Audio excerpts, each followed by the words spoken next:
A importância da teologia.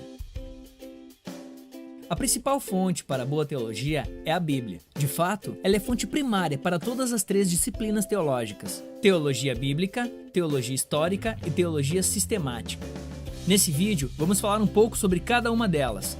Se liga, a teologia bíblica considera as informações da Escritura à medida em que elas se manifestam no passar do tempo, e esse trabalho serve como uma fonte para o teólogo sistemático. Um erudito bíblico examina as Escrituras e estuda o desenvolvimento progressivo dos termos, conceitos e temas do Antigo e Novo Testamento, para verificar como eles são usados no decurso da história da revelação. Um problema existente nos seminários contemporâneos é um método de fazer teologia bíblica, chamado atomismo, em que cada átomo da Escritura é isolado.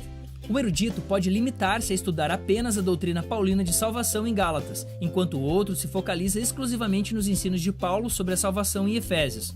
O resultado é que cada um aparece com um ponto de vista diferente a respeito da salvação, um com base em Gálatas e outro com base em Efésios. Mas há uma falha em examinar como os 2 pontos de vista se harmonizam. A pressuposição acaba sendo a de que Paulo não foi inspirado por Deus ao escrever Gálatas e Efésios.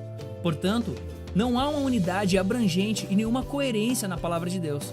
Em anos recentes, tem sido comum ouvirmos teólogos afirmarem que achamos não somente diferenças na teologia entre Paulo anterior e o Paulo posterior, mas também tantas teologias na Bíblia quanto existem seus autores e que elas não se harmonizam. Esse é um ponto de vista negativo sobre a coerência da Escritura e se torna perigoso quando alguém se focaliza apenas em uma parte restrita da Bíblia, sem, ao mesmo tempo, considerar toda a estrutura da revelação bíblica.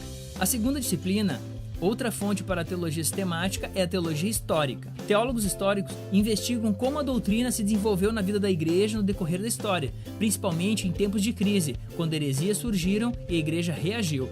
Teólogos contemporâneos ficam frustrados quando as supostas novas controvérsias surgem em igrejas e seminários, porque a igreja já experimentou cada uma dessas aparentemente novas disputas, repetidas vezes no passado. De acordo com a história, a igreja se reuniu em concílios para resolver questões disputadas, como no concílio de Nicéia, em 325, e no concílio de Calcedônia, em 451. Estudar esses acontecimentos é a função de teólogos históricos. A terceira disciplina é a teologia sistemática. O trabalho dos teólogos sistemáticos consiste em examinar a fonte das informações bíblicas, as fontes dos desenvolvimentos históricos que surgiram por meio de controvérsias e concílios eclesiásticos, seus credos e confissões subsequentes, bem como o discernimento dos grandes pensadores com os quais a igreja foi abençoada no passar dos séculos. O Novo Testamento nos diz que, em sua graça, Deus concedeu mestres à igreja, Efésios 4, do 11 ao 12. Nem todos são mestres tão perspicazes como Agostinho, Martim Lutero, João Calvino, Jonathan Edwards. Esses homens não têm autoridade apostólica, mas a pura magnitude da sua pesquisa e a profundidade de seu entendimento beneficia a igreja em toda a época. Os teólogos sistemáticos não estudam somente a Bíblia, os credos e as confissões da igreja, mas também o discernimento dos principais mestres, que Deus outorgou no decorrer da história.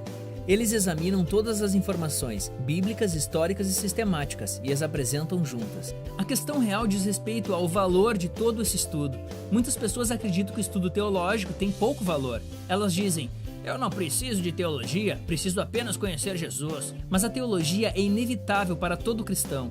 É nossa tentativa para entendermos a verdade que Deus nos revelou, algo que todo cristão faz. Portanto, a questão não é se vamos nos engajar em teologia, mas se nossa teologia é correta ou incorreta. É importante estudarmos e aprendermos, porque Deus fez grande esforço para se revelar ao seu povo. Ele nos deu um livro, e não deve ficar quieto numa prateleira, mas deve ser lido, examinado, meditado, estudado e principalmente entendido.